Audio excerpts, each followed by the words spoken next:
what else could be triggering that? Now, something that most diabetics might not be aware of, even though there are hundreds of scientific publications on it, is that one of the pretty well-known triggers that either triggers diabetes or triggers the risk factors for it are so-called toxic metals. Now, when I say toxic metals, they're commonly referred to as heavy metals.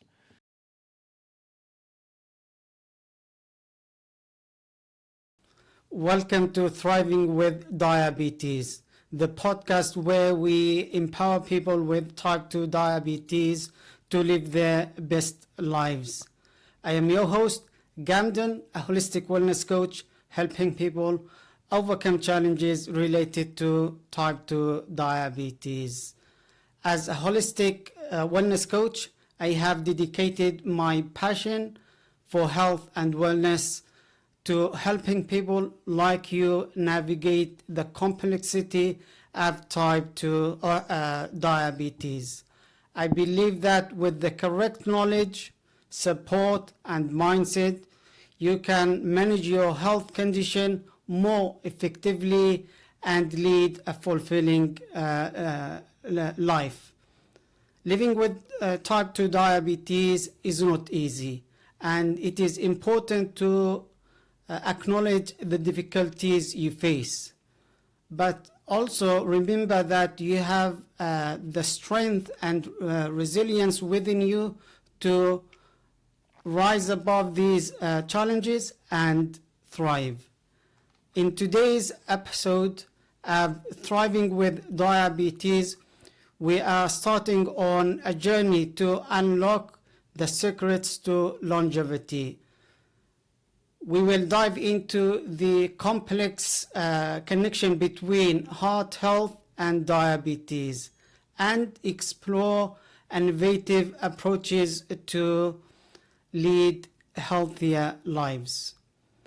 Our distinguished guest today is an expert in the field of health and longevity, with great knowledge and experience to share.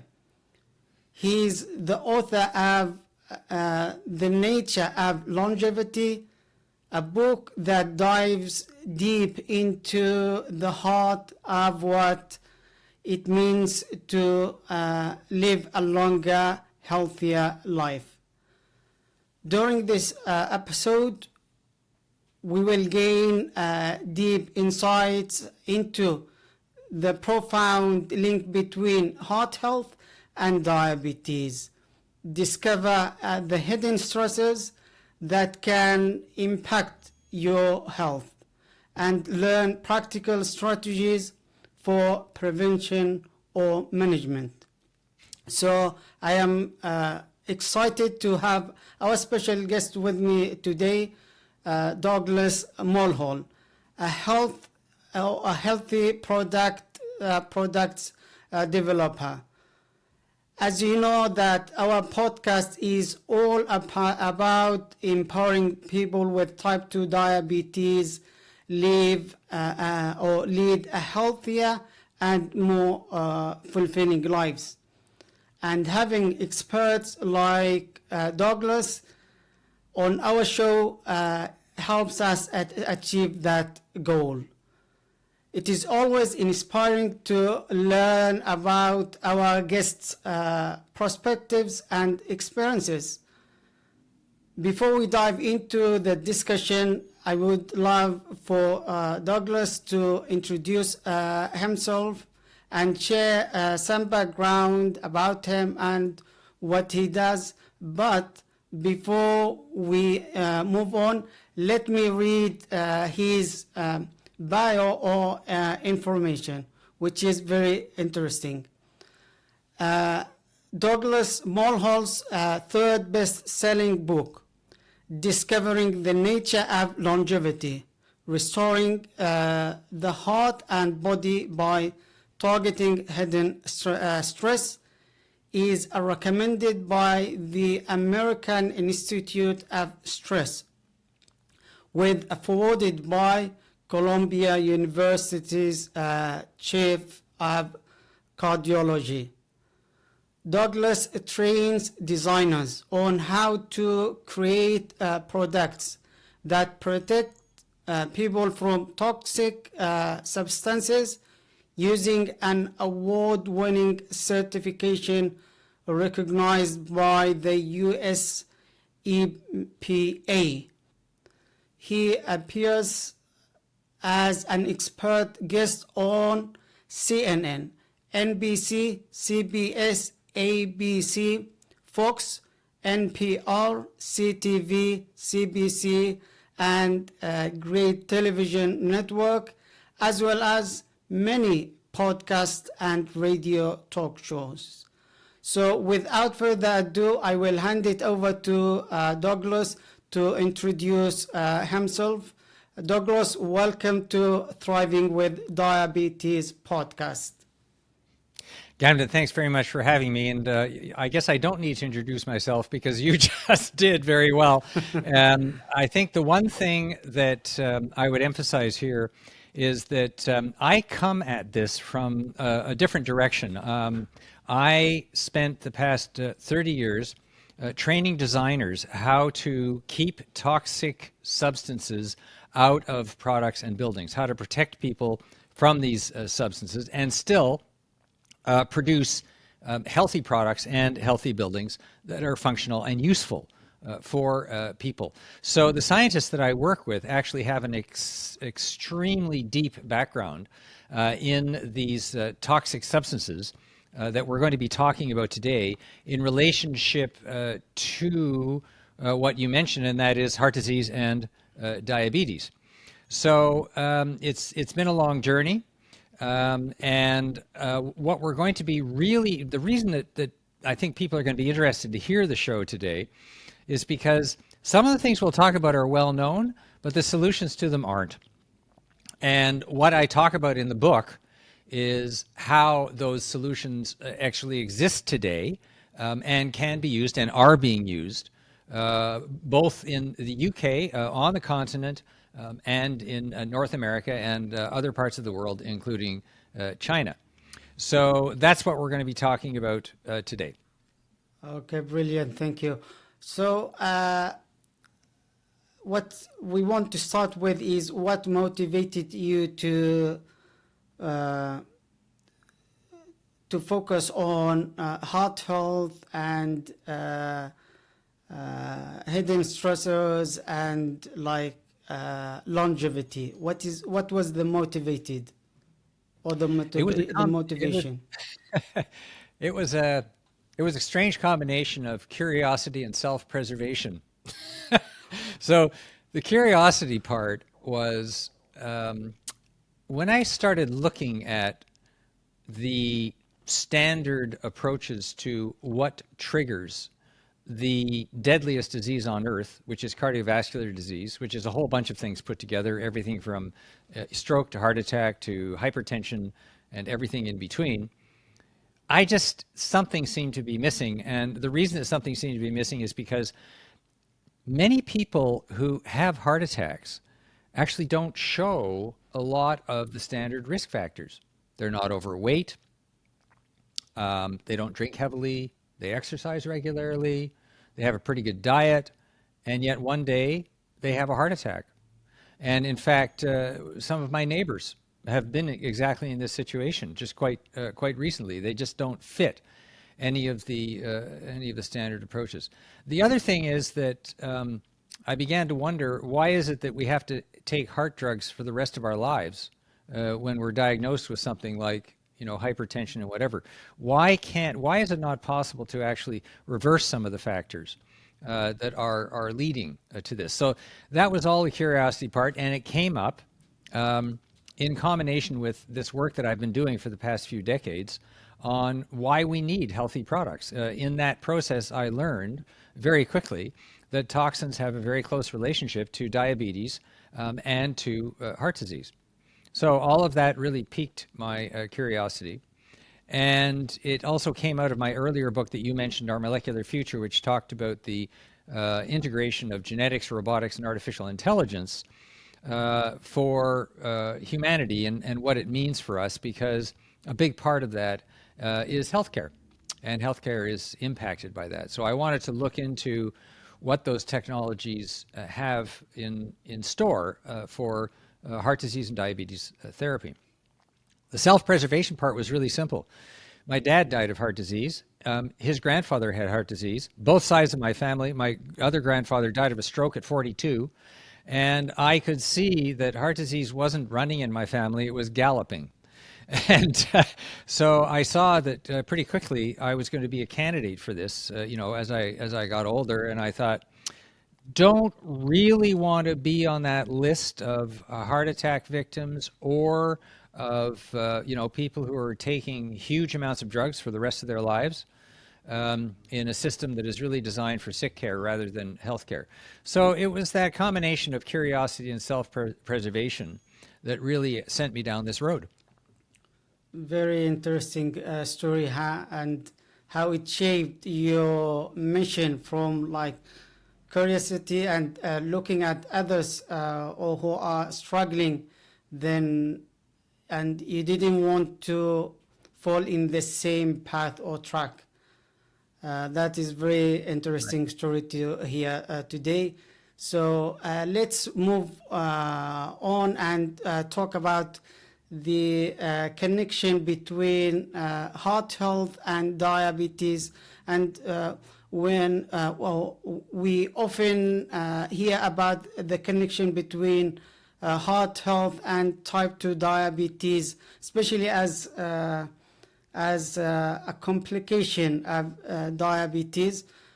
But how can we explain, like in a simple terms, or share some of the risks that contribute to heart health or heart disease? Right.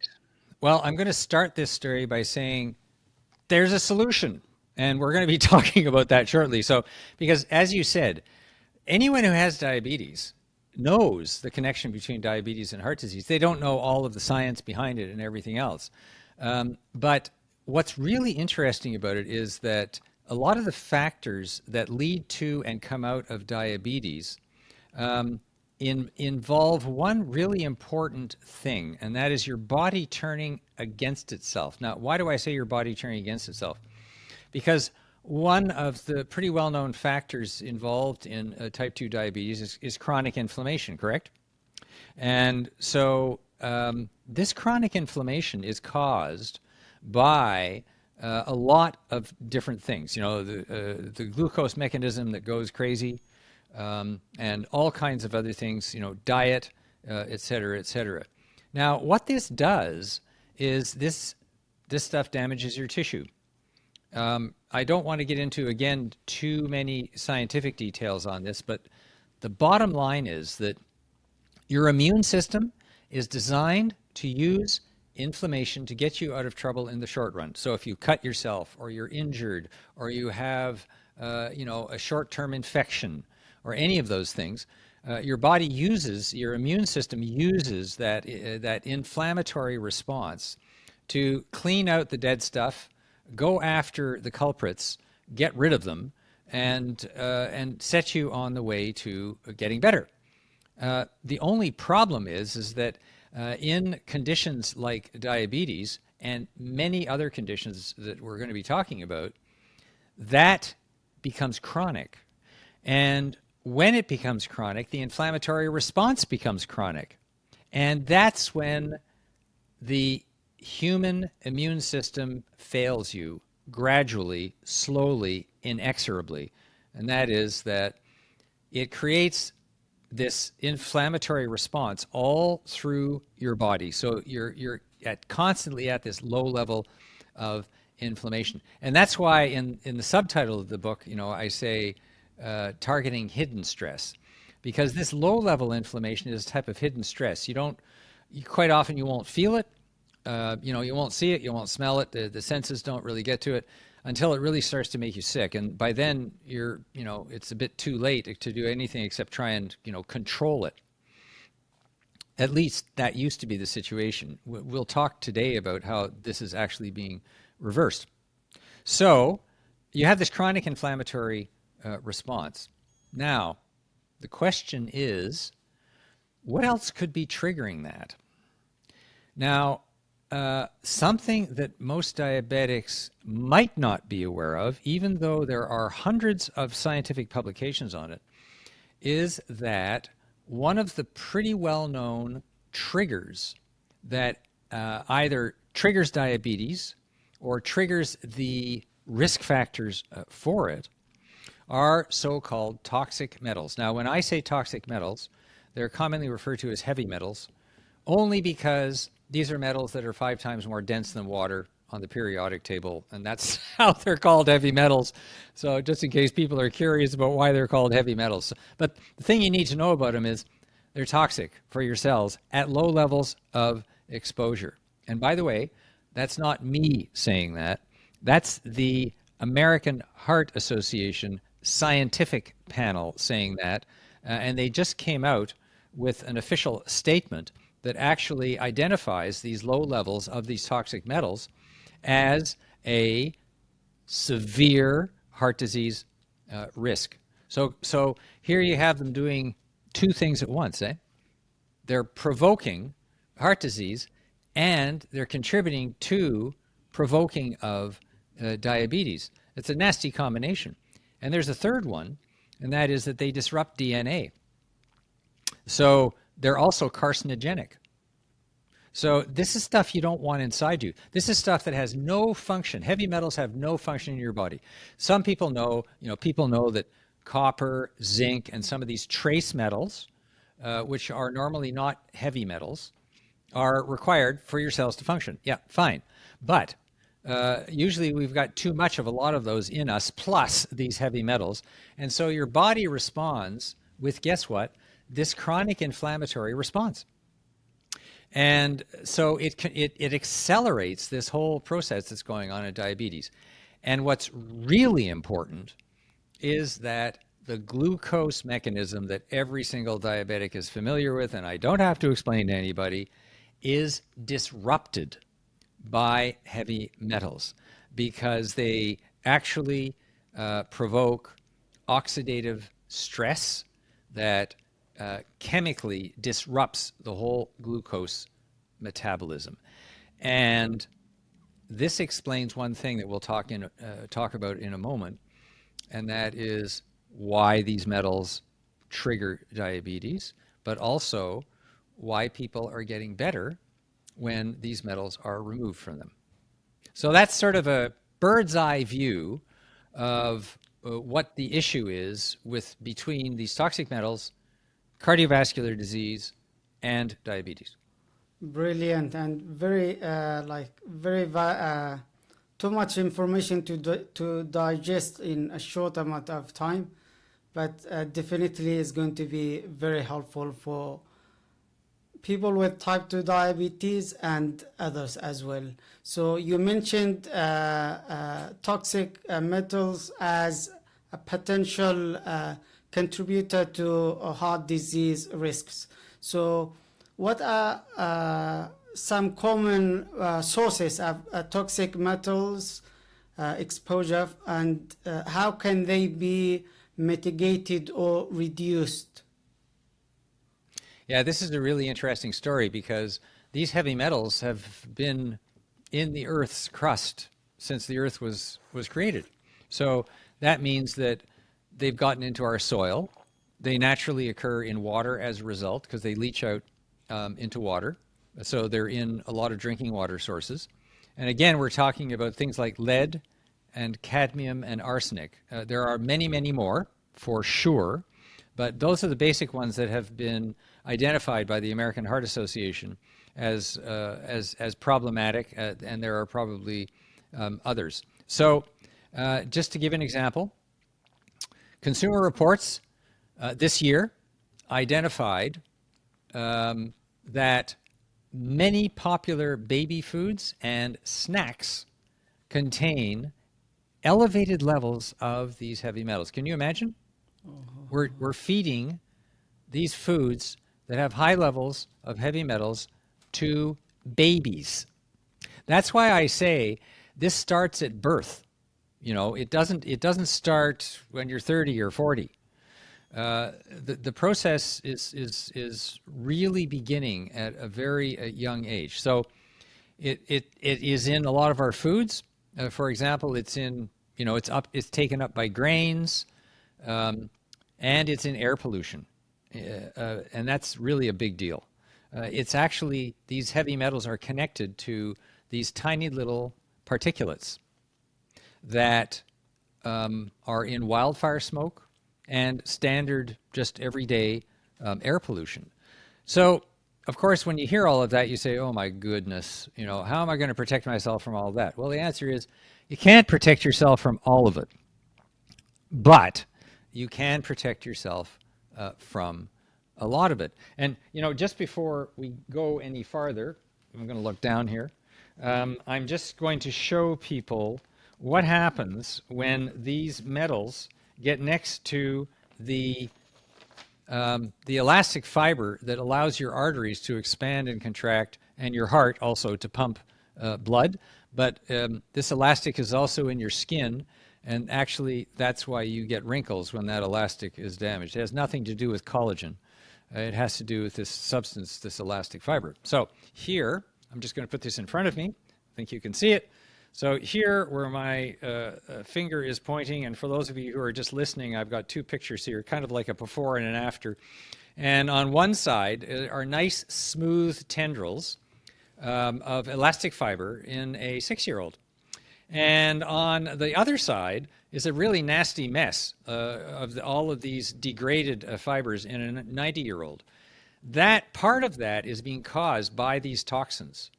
And also by a lot of the other factors that trigger diabetes. So this is the real physical example of what's going on inside your body when this stuff starts getting next to the elastic fiber in your body, which explains a lot why, you get over 30 and suddenly you're starting to feel a little more tired, because that's what's going on inside your body. So this stuff drives every breath you take.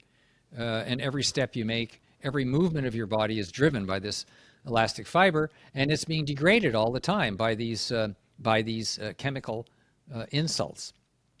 So now, this stuff is coming from everywhere, and maybe I'll stop there. Then we'll get into a little later, or maybe in the next question, what people can actually do about it. Yeah, that's. I don't want to say it sounds scary, but it shows the level of toxicity and how we are exposed to toxic metals, even in the food that we think sometimes it is healthy or it is clean, but there are something there and we don't know. And this is and if I can add, what's really interesting is that most people think we've gotten rid of things like lead when we got rid of leaded gasoline. That's not correct at all. A recent study of products coming into the European Union found that the majority of them actually are contaminated with high levels of these metals above the standards that have been set by the EU. And there's no control over this stuff, and a lot of this stuff is lead. In addition to that, the medical journal, The Lancet, which for those people who are not so medically inclined, The Lancet is the leading clinical journal in the world, really, for what's going on with patients. And this study, just a few weeks ago, concluded that the impacts of lead have been greatly understated, and that in fact lead is ahead, if you can imagine this, ahead of smoking and cholesterol in terms of deaths that are caused from heart disease. Can you imagine that? So this is, and also the impact on children's IQ, and also what they didn't mention, but what is clear from the other studies, on diabetes. So this, by the way, this is not toxic poisoning, eh? These are hidden stresses. These are low levels that the standard tests usually won't show, and that's been part of the problem. The standard testing system that we have simply doesn't show this stuff, and more often than not, if your doctor tests you for heavy metals, it'll come up within the accepted range. That's because the science that's been done by the American Heart Association, and as a result of this study that was published in The Lancet, the testing systems haven't caught up with it. It still, shows as within acceptable limits. These are not acceptable limits anymore, not according to the American Heart Association. So we have to move the yardsticks as to what is a safe level of these heavy metals. I apologize for interrupting you, but it was, No, was that's something fine. It's you are I should have adding added at the end. no, you are adding valuable information. Very interesting, and that will lead us to the next point, which is hidden stressors. I know you talk a lot about hidden stressors, which is a very interesting topic itself, and it shows. I mean, just what you have mentioned, that even the food for babies or young children are already already has a level of toxicity. And if you could tell our viewers and listeners about the hidden stressors and provide some, I know you already did, you provide some examples and the impact on our health, especially in the context of type 2 diabetes and heart health. Yeah, and the disruption of the glucose mechanism itself is a type of hidden stress because that happens before the onset of diabetes. So this is like a hidden stress that you're not really noticing unless you're tested, pretty carefully for it. Of course, there's all this pre-diabetes testing that is going on now, which is good. So these hidden stressors at that level are being exposed. But the reason I focus on the toxic metals, and they're not the only one, there's also low-grade infections. But the reason that I like to focus in this show on the toxic metals is because of the proven link between those metals and the onset of diabetes. And what's really interesting is that all of these dozens and dozens of papers that have been published about the relationship between heavy metals and diabetes, including very, very recently this year, they always talk about, this is a problem, but they very rarely do they talk about the fact that there have been clinical studies showing that diabetic heart patients who have these metals non-invasively removed from their tissue are getting better. And that's the real story. That's the real story. And this story began back in 2008 when a cardiologist by the name of Dr. Gervasio Lamas, who is the chairman of cardiology at Columbia University and wrote the foreword to my book, a patient came in to him one day and said, "What about this stuff called chelation therapy? Do you think that it has any impacts on heart disease?" And he said, "No, and don't do it." He said, "And it's dangerous and it's not proven, and you just shouldn't do it." When he was driving home that night, and by the way, this is him telling the story, he realized that he actually had no scientific basis for telling that to his patient. It was something that he'd heard from his other doctors and he'd read in various reports, but he couldn't find any clinical trial evidence that proved or disproved it. So he decided to perform a clinical trial, and he got the National Institutes of Health to fund what ended up being $70 million worth of studies called the Trial to Assess Chelation Therapy, TACT. I want to be clear right now, of people who are listening, the word chelation is a trigger word, and some people, they just discard it, including a lot of healthcare people. They say, "Oh, that stuff, that's voodoo medicine, et cetera, et cetera." The people who are saying that are not up on the science, and that's what I'm about to explain right now. So between 2008 and 2014, they performed this gold standard clinical trial with about 1,700 patients across the whole United States. And the goal was to determine if there were any factors that could show that its safety, and its effectiveness. And the reason that Dr. Lamas actually did this study was to prove that chelation didn't work. So, because he was a real skeptic. He said, nah, too many people using this stuff. We got to stop this. So we're going to show. So we had a double-blinded, randomized, that means the doctors don't see the results until they're unblinded after the study is completed. And oh boy, did everyone get a surprise. Because out of those 1,700 patients, 630 patients roughly were diabetic heart patients. And the results of the study were astonishing.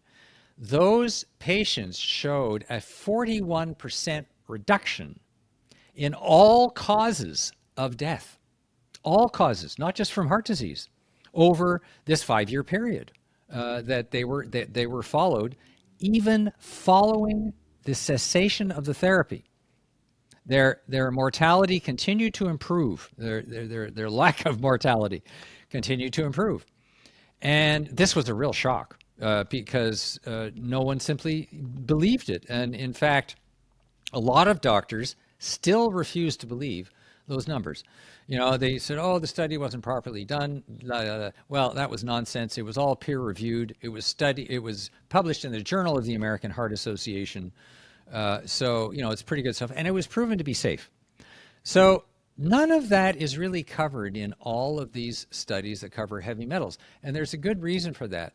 And that's because actually no one was looking for heavy metals in these diabetic heart patients until 2017, when the same cardiology team that did the NIH clinical trial had a small cadre, a small group of patients with something called peripheral artery disease, which is a nasty form of heart disease that plugs up the arteries in your limbs, usually your legs, cuts off the circulation. Your legs get lesions on them, and then your toes start to get black. And then you have to have either an operation to replace the arteries in your leg or have your feet cut off. And by the way, around the world today, more than 500,000 people every year are having their feet amputated because of this problem. And millions more are having the arteries surgically replaced.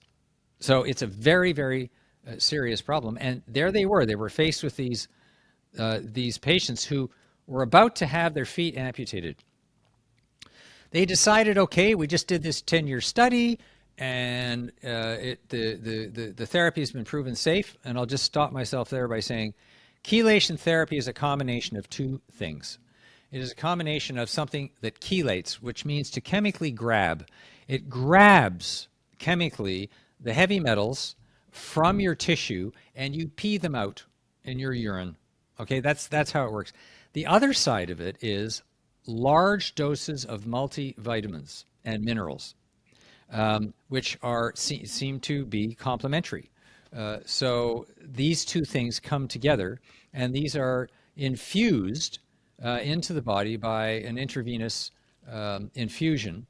Or, although this wasn't tested in this particular trial, there are several oral chelations as well. Like one is called Nanobac TX. And there have been clinical studies on that as well. So you have this intravenous and you have this oral.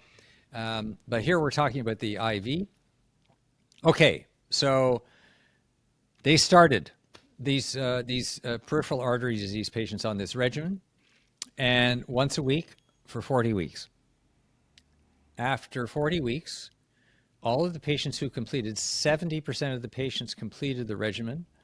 Out of the 30% who didn't, there were deaths and loss of limbs.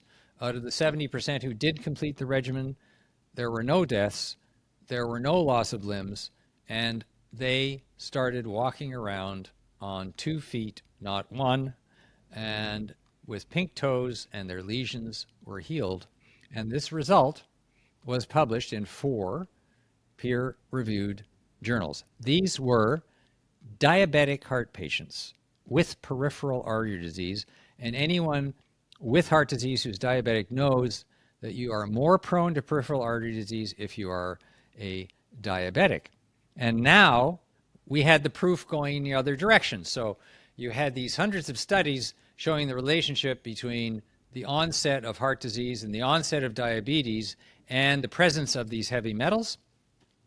But now you had the other end showing that when these were removed and then the level of these metals in the patients dropped, they got better. Remarkable finding. So we have it coming from both directions of a therapy that's been proven safe in a double-blinded randomized clinical trial. How many diabetic heart patients have been told about this? Very few, according to the cardiologists who performed this clinical trial. And I can almost guarantee you that very few healthcare providers in the UK and in Europe have actually informed their patients about this. Now, normally, when you have results of an investigational study like this, of a drug company drug, wow, everyone starts asking for it on compassionate use basis. That, okay, it's not fully proven. And keep in mind, this was a phase 3 clinical trial, not phase 1, not phase 2.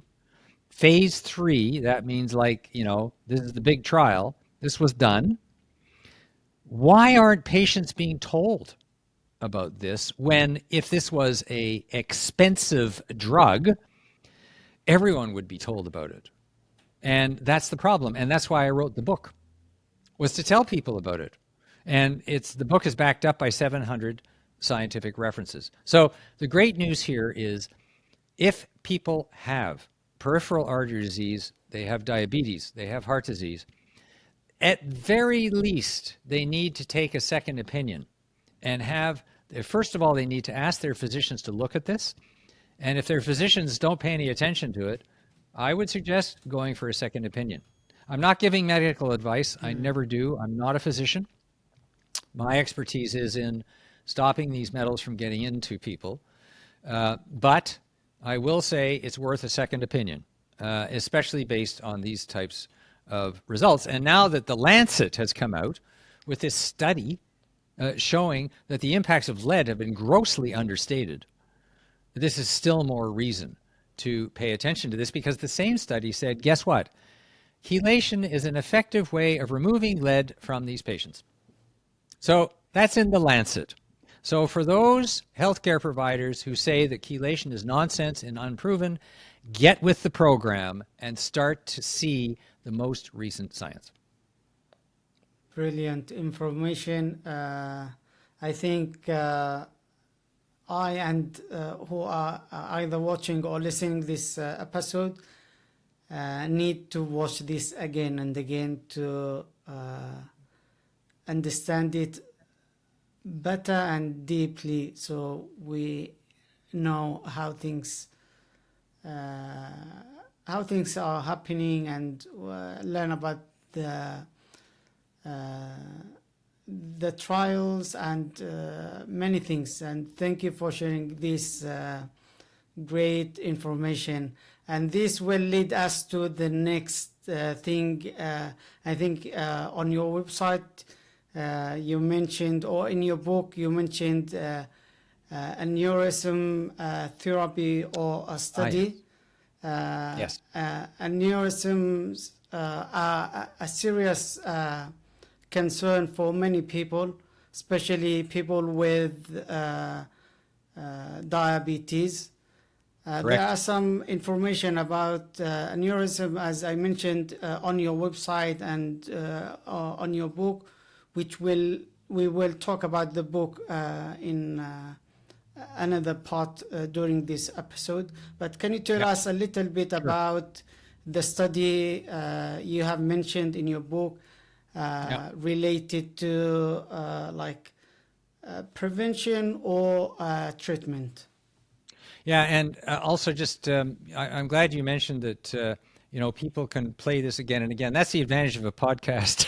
I know I'm giving people a lot of information. It's really condensed, but I know that they can scroll through your your podcast and go back and forth, which I would suggest that they do, because I know I'm giving a lot of information, but there's a lot of information to be given that people normally aren't told. Now, this is another story And I will start this by saying I am the co-founder of a company, Elastrin Therapeutics, that is actually one of the very few companies in the world that has a therapy that is capable of restoring this elastic fiber. And the reason that most people haven't heard about this elastic fiber is because until almost just a year ago, no one could fix it. And so cosmetics companies and supplements companies always talked about collagen, but they never talked about the stuff that's woven in between the collagen that actually gives your body its flexibility and its ability to do almost everything like this. And if you want a good example of that, do the pinch test. And the pinch test, for those who are not watching but listening, is you take the back of your hand. Come on, I want to see you do it. Take the back of your hand. I have seen you in another video doing this. That's right. And you pinch and then you let it go. Now, you see the difference between you and me because you're a lot younger than I am? Your skin popped back. My skin, oh God, look at how slow that worked. Yeah. Okay, that is the degraded elastin fiber. So that's what's happening. That's a real example of what is happening. Now, that's in your skin. Same thing's happening in your arteries. Now, what does all of this have to do with aneurysms? Well, actually, it's remarkably simple. One of the major problems with aneurysms is that the wall of the artery becomes weakened when it's attacked by heavy metals, glucose disruption, all of these hidden stresses. And then you get this bulge.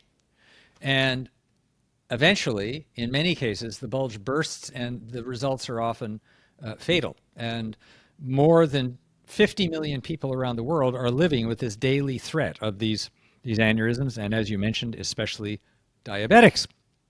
So what happened was, in 2007, a group of scientists at Clemson University in South Carolina in the United States discovered a naturally derived substance found in the rind of the pomegranate fruit, of all things. It's part of a more common type of chemical known as a polyphenol, which is the stuff that's found in grapes, a lot of vegetables and fruits, and it's supposed to be really good for you. But this is a special kind of polyphenol that I'll just use as an acronym. It's PGG, so you don't even want to know the long name. So they tried this. They were trying a panel of substances on this, and what they discovered was that this kick-started the elastin fiber reassembly process. Elastin fiber is a very, very complex fiber. Huge number of chemical processes go into making it. And when it's damaged, as you get older, it's not repaired. And this fixed that problem. It was amazing.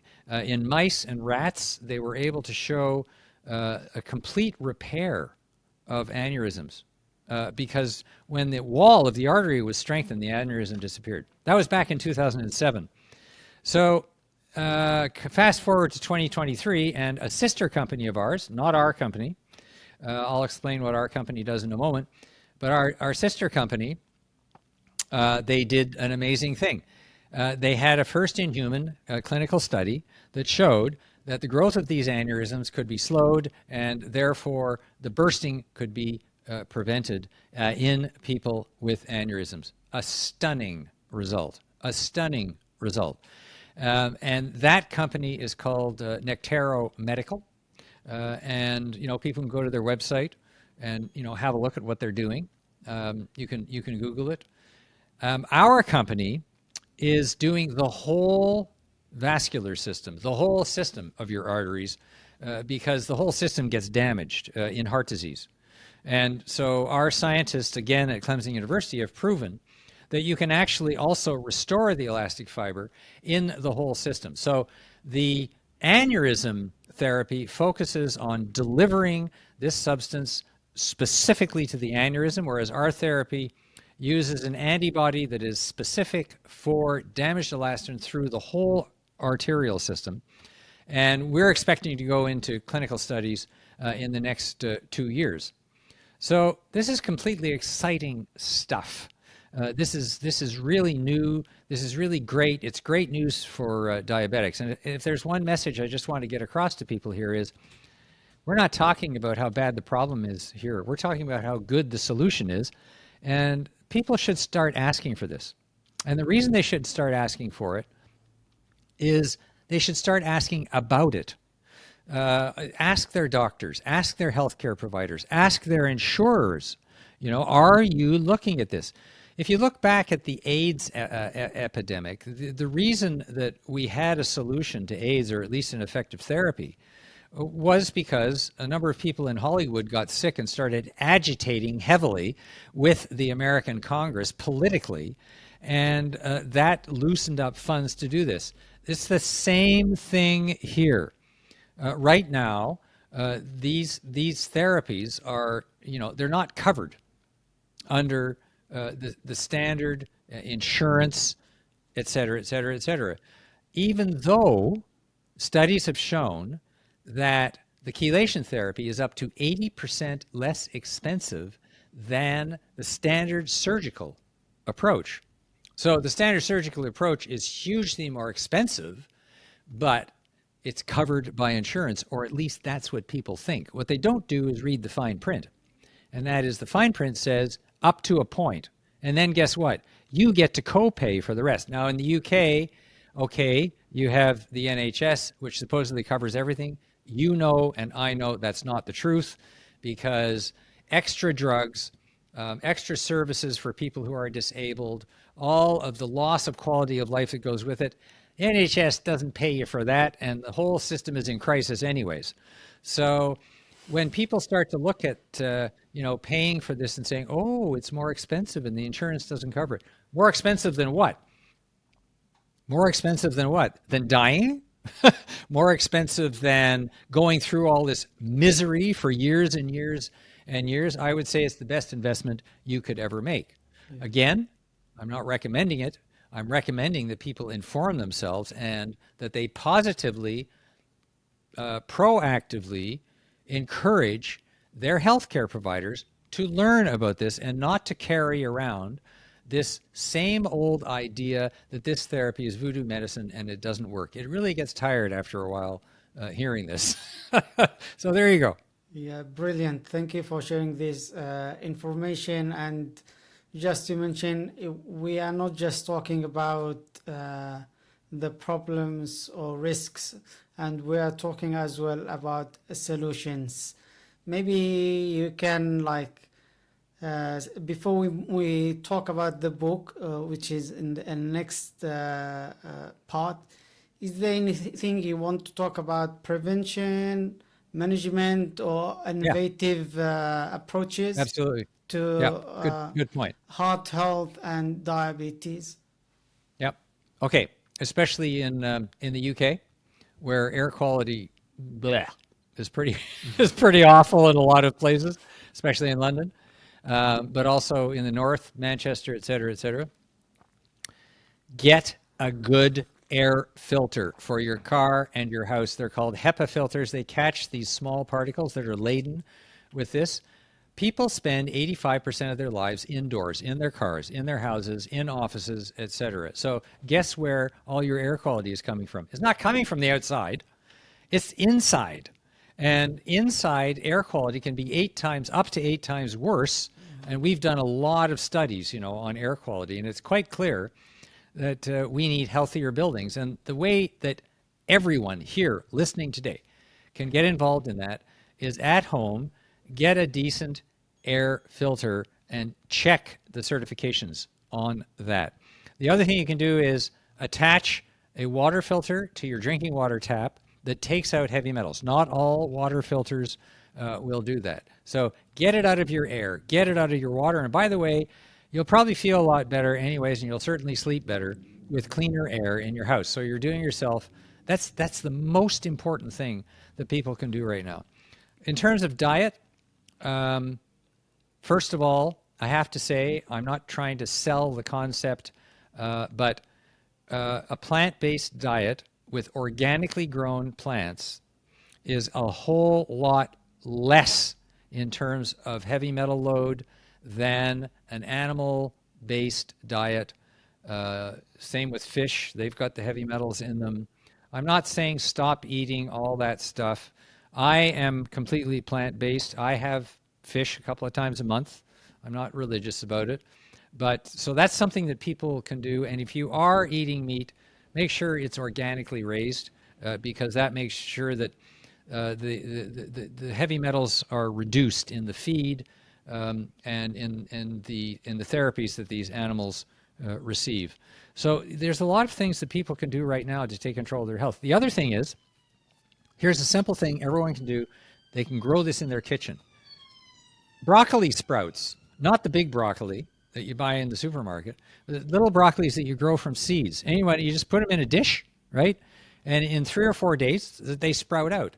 And not only are they incredibly nutritious and delicious, but they're 100 times more, up to 100 times more effective at chelating these heavy metals than the grown broccoli. So go get those sprouts and grow them and put them on your sandwiches and your burgers and, everything else. They're really good for you. So those are all concrete things that people can do. But above all, start pestering your healthcare providers too to do something about this. And I can't stress how very important that is. And then getting on to the book, is that the time to talk about this? Yeah, just let me just summarize your tips. So we need to look at air filter, water filter, try to eat organic food as much as we can. You mentioned, what was the fourth, number 4? Broccoli sprouts. Yes, sprouting. Yeah, that is another great tip. So now let's talk about your book, which is an interesting thing to talk about. So the first, I know I asked you at the beginning what motivated you to be to get involved in heart health, environment, and longevity. So for this book, I want to ask you the same question or similar question. What inspired you to write this book, and what key insights or discoveries can readers expect to find within the pages? Right, and actually, that's all in the back of the book. The book is available on Amazon, in the UK, across Europe, and in North America. And if you just turn around, also on Amazon, if you look at the back of the book, it actually describes precisely what you just asked me. So, in a nutshell, I wrote this book to inform people because I couldn't find a book that described all this stuff. And by the way, we're just scratching the surface. The book also describes things like, what is this elastic fiber that's in your body? How is it formed? How does it get damaged? Why does your body stop producing it? And what can be done to fix it? So there's a whole chapter on that. And there's a chapter on a little bit more on the science of all this. But I want to emphasize, this is not written for scientists or doctors, even though a lot of doctors have purchased the book. It's written for people who just want a relatively simple understanding of what these hidden stresses are. The other thing that we haven't talked about is low-grade infections. Think simple things like the stuff that gives you bad breath, which is called gingivitis. A lot of people have heard of it. Well, guess what? This low-level infection has been found in almost 100% of patients with dementia. And when patients have been treated for it, they show some improvement in their cognitive abilities. So this is a completely different approach from this standard approach to these amyloid plaques, which has largely been a failure in Alzheimer's. They've spent billions and billions on it, and it hasn't. There's some drugs now that are coming out that are having some effect. But by and large, the amyloid plaque approach hasn't really happened very well. And so we talk about that. I also describe about 10 technologies that are coming down the pipe. So the story starts with and this is important, the stories of the patients, the doctors, and the researchers, their own stories about what they did. That's how the book starts. Then it describes what the problem is. Then it describes what the solution is. And then it talks about what's coming down the pipe so that people can see these new technologies that are still in the lab but show tremendous promise. And also, who is investing? Who is investing in them? Because this is a new generation of investors. And all of that you'll find in the book, Discovering the Nature of Longevity. And as I said, it's available on Amazon. And I'll just add, again, the foreword is written by the chairman of cardiology at Columbia University, who is also the author of the American Heart Association statement on heavy metals in heart disease. And we have, 700 scientific references. So at that level, it's pretty good. It started out on the bestseller list on Amazon in 7 categories and has been back and forth on the bestseller list ever since it was published. So we're pretty happy about that. And I just really encourage people, sometimes they say, oh, this guy's just trying to sell a book. But I got really tired of seeing all these stories. You asked me what motivated me, of people, having heart attacks. And it just got really tiring to see the same old solutions and these people still walking hand in hand with their healthcare provider to the grave. And there is now another possibility, and it's backed up by pretty solid science. And that's what we get into in the book. Brilliant. Thank you for sharing that. So the book first will have, or you are sharing some stories either from patients or doctors. Then there is a section for that talks about the problems, then the solutions, then finally the innovative approaches or like further development that people can look at. And the book is going, I believe that the book can be a great source for longevity, and as the name suggests as well. Yeah, and I just want to emphasize one thing. Most health books talk about the importance of exercise, the importance of good diet, and I acknowledge that and say, yes, of course, this is valuable. This book goes beyond that. That's the point of it. It's not just another book about eating well, exercising, and all of these things. The book is about, yes, that's good, but your body by itself is not able to get rid of these hidden stresses. It needs some help. And that's what the book focuses on. Okay, thank you for adding that. So before we finish, I have got another question, and it is about your inspiring message. So what inspiring message or advice you would like to leave our viewers and listeners, specifically those who are struggling with type 2 diabetes?